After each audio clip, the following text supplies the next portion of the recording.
शुक्लां ब्रह्म विचार सार परमां अद्यां जगद्व्यापिनीं वीणा पुस्तकधारिणी बभलां जड्डन्धकारापहां हस्ते स्फटिकमालिकां विदधतीं पद्मासने संस्थितां वन्दे तां परमेश्वरीं भगवतीं बुद्धिप्रदां शारदां।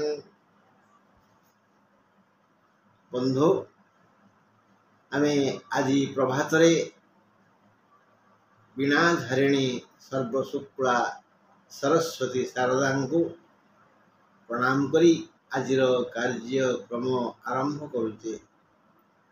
सर्वशुक्ला से जश को शुक्लवर्ण बोली कहुई।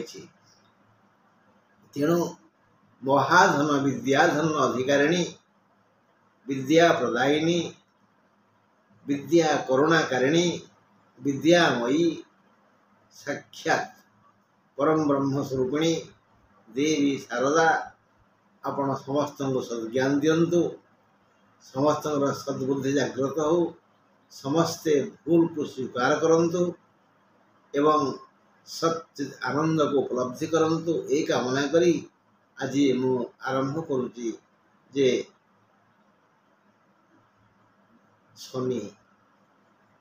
शनि को शनैश्वर कह जाए। कहीं ना शनै चरती, ये धीरे धीरे जानती। कहीं ऐसे छोटा आप शुणिले आश्चर्य हेबे। छोटा सीना तांकर चारोटी पाद, से पादरू को पाद आपण मुंड उपरे अछि आपण आज जानिबे। प्रथम पाद को स्वर्णपाद, द्वितीय पाद को रौप्यपाद, तृतीय पाद को ताम्रपाद, चतुर्थ पाद को लौहपाद कहुई। क्यों क्यों राशि रे क्यों अवस्था रे से अवस्थान कले तांकर सुवर्ण पाद लंबी आसे आम मथा उपर को। आउ से पाद तलर पवित्र धूली आम उपरे वर्षा हुए। आसंतु सुनिबा ये कहानी।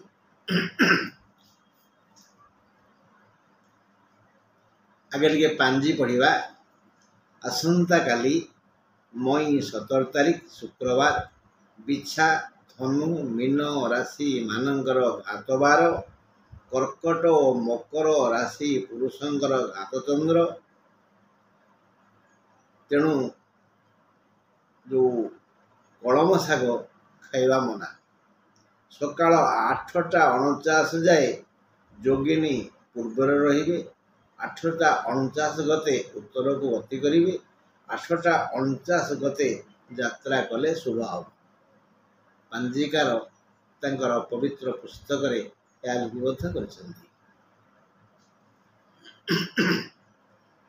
आजिर टॉपिक आलोचना विषय वस्तु छोटा ग्रहर 4टी पाद। छोटा ग्रहर 4टी पाद। शनिंकर निज घर मकर और कुंभ।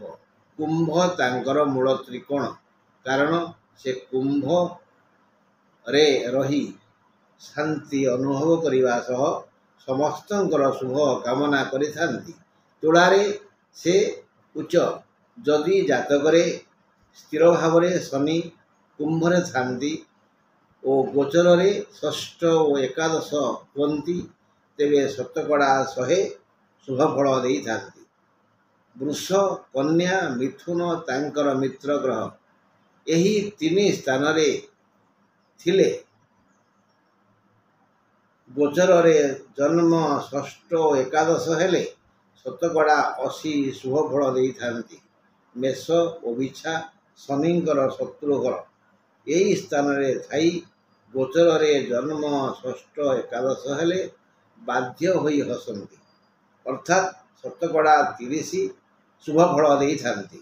मकर रे थाई ଜନ୍ମ ଷଷ୍ଠ ଓ ଏକାଦଶ ହେଲେ ଶତକଡ଼ା 60 ଶୁଭ ଫଳ ଦେଇଥାନ୍ତି। ସିଂହ ବି ତାଙ୍କର ଶତ୍ରୁ ଘର ବୋଲି ଶାସ୍ତ୍ରଜ୍ଞମାନେ କହିଛନ୍ତି। ସିଂହରେ ଥାଇ ଶନି ଜନ୍ମ ଷଷ୍ଠ ଓ ଏକାଦଶରେ ଗତି ଗୋଚର ହେଲେ ଶତକଡ଼ା 50 ଶୁଭ ଫଳ ଦେଇଥାନ୍ତି। କଥାଟିଏ ଶୁଣାଯାଏ, ଏଉଠୁ ଆରମ୍ଭ ହେଲା ତାଙ୍କର ଚାରିପାଦ ବିଷୟରେ। କଥାଟିଏ ଶୁଣାଯାଏ, ଜନ୍ମାଙ୍ଗ ରୁଦ୍ରେଷୁ ସୁବର୍ଣ୍ଣ ପାଦମ୍। ଜନ୍ମ ଶନି ଜନ୍ମ ହେଲେ ଅଙ୍ଗ ଷଡ଼ାଙ୍ଗ, ବେଦରେ ଷଡ଼ ଅଙ୍ଗ ବୋଲି କୁହାଯାଇଛି। ଅଙ୍ଗ ବୋଇଲେ ଏଠି 6, ଜନ୍ମ ଆଉ 6 ମାନେ ଷଷ୍ଠ। ଜନ୍ମାଙ୍ଗ ଆଉ ରୁଦ୍ର, ରୁଦ୍ରଙ୍କର ସଂଖ୍ୟା ହେଲା ଏକାଦଶ, ଏକାଦଶ ରୁଦ୍ର। ହନୁମାନ ହେଲେ ଏଇ ଏକାଦଶ ଅବତାର ଶିବଙ୍କର। ତେଣୁ ଜନ୍ମ ଅଙ୍ଗ ରୁଦ୍ର, 6 ଜନ୍ମ 1 ଷଷ୍ଠ 6 ଆଉ ଏକାଦଶ 11, ମାନେ ଏଇ ଜାଗାରେ ଜନ୍ମ ହେଲେ, ଷଷ୍ଠ ହେଲେ ଓ ଏକାଦଶ ହେଲେ। ଜନ୍ମାଙ୍ଗ ରୁଦ୍ରେଷୁ ସୁବର୍ଣ୍ଣ ପାଦମ୍। ଜନ୍ମ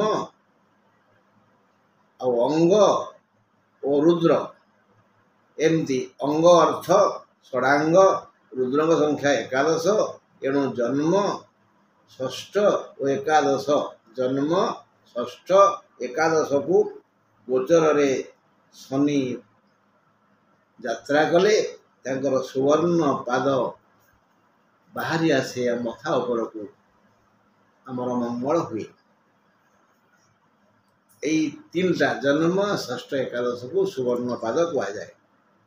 ସୁବର୍ଣ୍ଣ ପାଦରେ ଥିଲେ ଶନି ଜନ୍ମ ଅପେକ୍ଷା ଷଷ୍ଠକୁ ଓ ଷଷ୍ଠ ଅପେକ୍ଷା ଏକାଦଶକୁ ଅଧିକ ସୁଫଳ ଦେଇଥାନ୍ତି।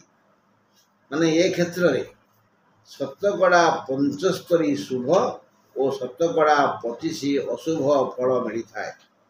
ଯଥା ଏବେ ଶନି କୁମ୍ଭରେ, ମାନେ କୁମ୍ଭର ଜନ୍ମ ଶନି। କନ୍ୟା ଠାରୁ ଗଣିଲେ ଶନି ଷଷ୍ଠ, ଏଣୁ କନ୍ୟାର ଷଷ୍ଠ ଶନି। ମେଷରୁ ଗଣିଲେ ଶନି 11, ଏଣୁ ମେଷର ଏକାଦଶ ଶନି। ମାନେ ଏଇ 3 ରାଶି, କିଏ କୁମ୍ଭ, କନ୍ୟା ଆଉ ମେଷ, ଶନିଙ୍କର ସୁବର୍ଣ୍ଣ ପାଦର ଫଳ ପାଉଛନ୍ତି ଓ ପାଇବେ ମଧ୍ୟ। ଆଉ ଗୋଟିଏ ବର୍ଷ ଅଛି। ପୁଣି ଜ୍ଞାନୀ କହନ୍ତି, ଦ୍ୱି ପଞ୍ଚ ନନ୍ଦେ ରଜସସ୍ୟ ପାଦମ୍। ଦ୍ୱି ପଞ୍ଚ ନନ୍ଦେ ରଜସସ୍ୟ ପାଦମ୍। ଦ୍ୱି ବୋଇଲେ ଦ୍ୱିତୀୟ ବା 2, ପଞ୍ଚ ବୋଇଲେ 5 ବା ପଞ୍ଚମ, ନନ୍ଦ ବୋଇଲେ ଆନନ୍ଦ। ଆନନ୍ଦ କେଉଁଠୁ ମିଳେ? ନବରସରୁ ଆନନ୍ଦ ମିଳେ। ତେଣୁ ଏଠି ନନ୍ଦ ଅର୍ଥ ନବରସ ନ, ଅର୍ଥାତ୍ ଏଠାରେ ନନ୍ଦ ଅର୍ଥ ଆନନ୍ଦ, ଆନନ୍ଦ ବୋଇଲେ ନବରସ ବୋଇଲେ 9।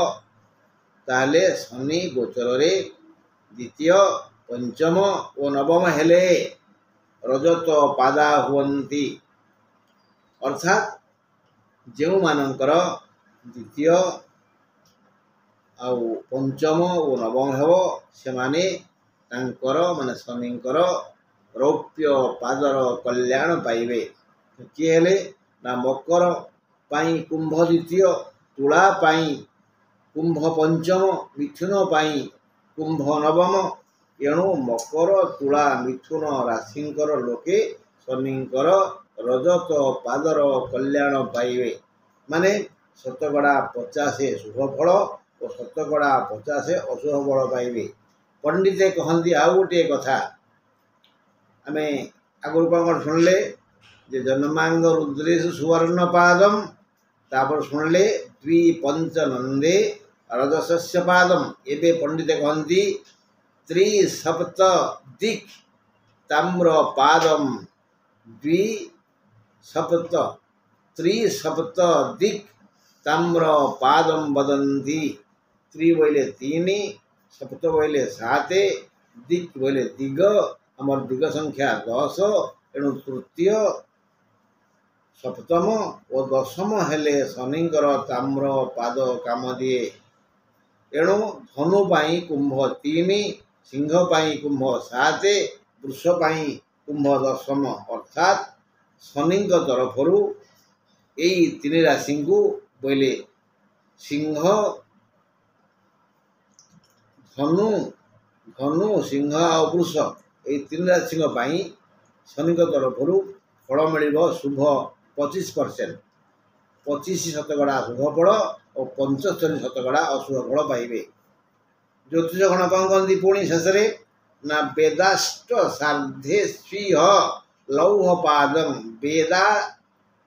वेदासु सार्धे स्वीह लौह पादम वेद अष्ट सार्धेशु वेद संख्या 4 अष्ट है 8 यही 8 अधा है 4 8 जोग 4 सार्ध है केते ना 12 वेद संख्या 4 4 जोग 8 12 अर्थात अष्ट तार अधा 12 माने शनि चतुर्थ अष्टम और द्वादश हेले लौह पाद सम कठिन हो जाती। बिछा पाई कुंभ 4 कर्कट पाई कुंभ 8 मीन पाई कुंभ 12 द्वादश तथाक्रमे बिछा कर्कट और मीन राशि लगी यही तीन राशि शनि टिके कड़ा शासन भितर ये तीन राशि रखिंट तेणु एमाने टिके दुख अधिक भोगुंट यही राशिगण शनि कल्याण वंचित होई शतकड़ा 100 अशुभ फल भोगुंट किए किए बिछा कर्कट आउ मीन एथर कहतु आपण राशि कौन सारांश कौन बुझिले आमे जे कुंभर जन्म मकर द्वितीय धनुर तृतीय बिछार चतुर्थ तुलार पंचम कन्यार षष्ठ सिंहर सप्तम कर्कटर अष्टम मिथुनर नवम वृषर दशम मेषर एकादश और मीनर द्वादश। आपण एबे निज राशि विषय चिंता करंतु शनिकर केउ पादरु आपणक पाई आशीर्वाद धूली झरुछि ओ काहींकि आपण तांकर पूर्ण कल्याण पाउनांती भाबिबे अनुताप करिवे ताले सुधुरी जिवे। आमे पूर्व जन्म पूर्व कर्म किसी भूल करिचे बोली आमको सेते शुभ मिलबनी।